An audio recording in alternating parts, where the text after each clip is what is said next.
আমন্ত্রণ দীপ্ত সংবাদে আপনাদের সঙ্গে রয়েছি আমি শারমিন নিপা।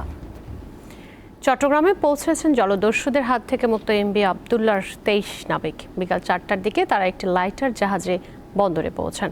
তাদের বরণ করে নিয়েছে বন্দর কর্তৃপক্ষ। এর আগে সকালে তারা কুতুবদিয়া থেকে চট্টগ্রামের উদ্দেশ্যে রওনা দেন।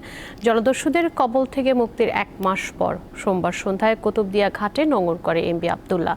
গত 12 মার্চ ভারত মহাসাগর থেকে 23 নাবিক সহ বাংলাদেশি জাহাজটি ছিনতাই করে সোমালিয়ার জলদস্যুরা। পরে তারা 13 এপ্রিল ছাড়া পান।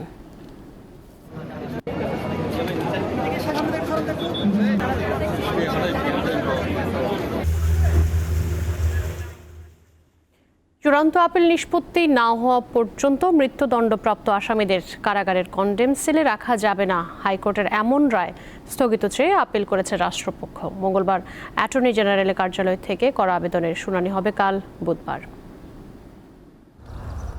ফৌজদারি মামলায় প্রাথমিক রায়ে কোনো আসামির মৃত্যুদণ্ডাদেশ হলে কারাগারের কন্ডেম সেলে রাখা হয়। 2022 সালের হিসাব অনুযায়ী দেশের কারাগারগুলোর কন্ডেম সেলে 2556 জন রয়েছে।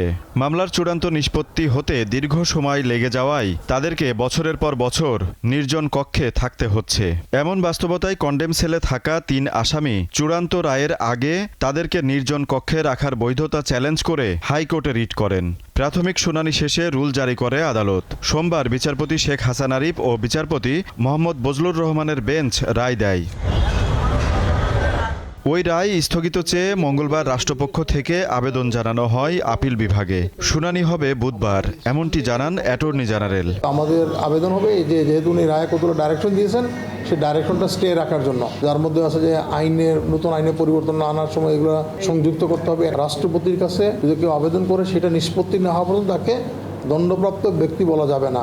তিনি জানান, সাজাপ্রাপ্ত আসামিরা অন্যান্য আসামির মতো জামিন পেলে পালিয়ে যাওয়ার শঙ্কা আছে। মৃত্যুদণ্ডাদেশ যার থাকে আমাদের দেশে এখন পর্যন্ত এটা আমি শুনি নাই কোনো অ্যাপ্লিকেশন হয়েছে। কেউ যদি মৃত্যুদণ্ডাদেশ প্রাপ্ত হয়, তাকে জামিন দেওয়া হয়, তো এদের অধিকাংশ ক্ষেত্রে কিন্তু পালিয়ে যাবে। অ্যাটর্নি জেনারেল জানান, হাইকোর্টের রায়ে আইন পরিবর্তনের বিষয় উঠে এসেছে, যা আপিল বিভাগে নিষ্পত্তি হওয়া দরকার। আজিজুল ইসলাম, দীপ্ত সংবাদ, ঢাকা। ডোনাল্ড লু একজন সহকারী মন্ত্রী। তার সফর নিয়ে মাতামাতির কিছু নেই বলে মন্তব্য করেছেন আওয়ামী লীগ সাধারণ সম্পাদক ওবায়দুল কাদের। মঙ্গলবার সচিবালয়ে এক ব্রিফিংয়ে তিনি একথা বলেন। আর বস্ত্র ও পাটমন্ত্রী জানান, ডোনাল্ড লু সরকারের সাথে সম্পর্ক উন্নয়নের জন্য সফরে এসেছেন। সাধারণ সম্পাদক এবং সড়ক পরিবহন ও সেতু মন্ত্রী ওবায়দুল কাদের। রাজনীতি, মেগা প্রকল্প, বিএনপি নানা ইস্যুতে সাংবাদিকদের প্রশ্নের জবাব দেন তিনি। কথা বলেন ডোনাল্ড লুর সফর নিয়েও। একজন সহকারী পররাষ্ট্রমন্ত্রী, তাকে নিয়ে বাংলাদেশে তো মাতামাতি তার প্রয়োজনে সে আসছে, তাদের এজেন্ডা আছে এখানে। সম্পর্ক যখন তাকে সম্পর্কের বিভিন্ন বিষয় নিয়ে আলাপ আলোচনা, তো সেটা তারা করতে আসছে। আমরা দাওয়াত করে কাউকে আনছি, কোনো প্রকার স্যাংশন, ভিসা নীতি এগুলো আমরা কেয়ার করি। ওবায়দুল কাদের জানান, বিএনপি আন্দোলনের কোনো ইস্যু না পেয়েই ভারত বিরোধিতা করছে। বিএনপি এখন আসলে সব হারিয়ে খড়কুটো ধরে বাঁচতে চায়।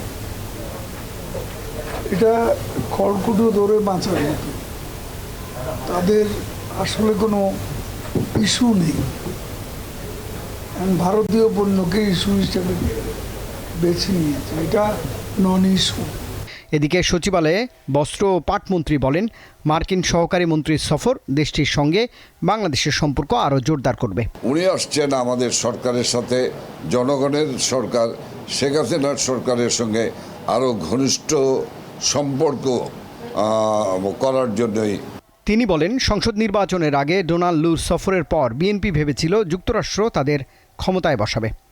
রুবায়েত হাসান, দীপ্ত সংবাদ, ঢাকা। এবার আন্তর্জাতিক প্রসঙ্গ।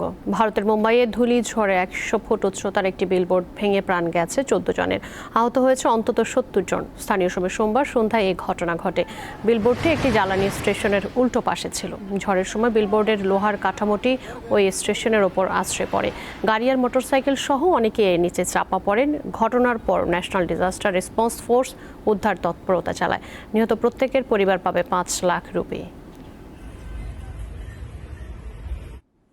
এবারে জানিয়ে দিব খেলার খবর। আসন্ন টি-20 বিশ্বকাপের জন্য 15 সদস্যের দল ঘোষণা করেছে বাংলাদেশ ক্রিকেট বোর্ড বিসিবি। মঙ্গলবার দল ঘোষণা করেন প্রধান নির্বাচক গাজী আশরাফ হোসেন লিপু। বিশ্বকাপে টাইগারদের নেতৃত্ব দেবেন নাজমুল হোসেন শান্ত, তার সহকারী করা হয়েছে তাসকিন আহমেদকে। দলে রয়েছে আরও 3 পেসার মোস্তাফিজুর রহমান, শরীফুল ইসলাম ও তানজিম হাসান সাকিব। ওপেনার সৌম্য সরকার ও লিটন দাসের সঙ্গে আছেন তানজিদ হাসান তামিম।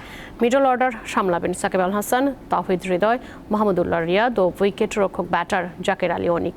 স্পিনার হিসেবে রয়েছেন শেখ মাহিদি হাসান, তানভীর ইসলাম ও রিশাদ হোসেন। দলের সঙ্গে অতিরিক্ত খেলোয়াড় হিসেবে আছেন আফিফ হোসেন ও হাসান মাহমুদ। দর্শক, এই ছিল এখনকার মতো। আমাদের পরবর্তী সংবাদ রাত 11টায় দেখার আমন্ত্রণ রইল। আরও তথ্য বিনোদনের খবর পেতে যুক্ত থাকুন দীপ্ত টিভির ডিজিটাল প্ল্যাটফর্মগুলোতে। ধন্যবাদ সকলকে এতক্ষণ সঙ্গে থাকবার জন্য।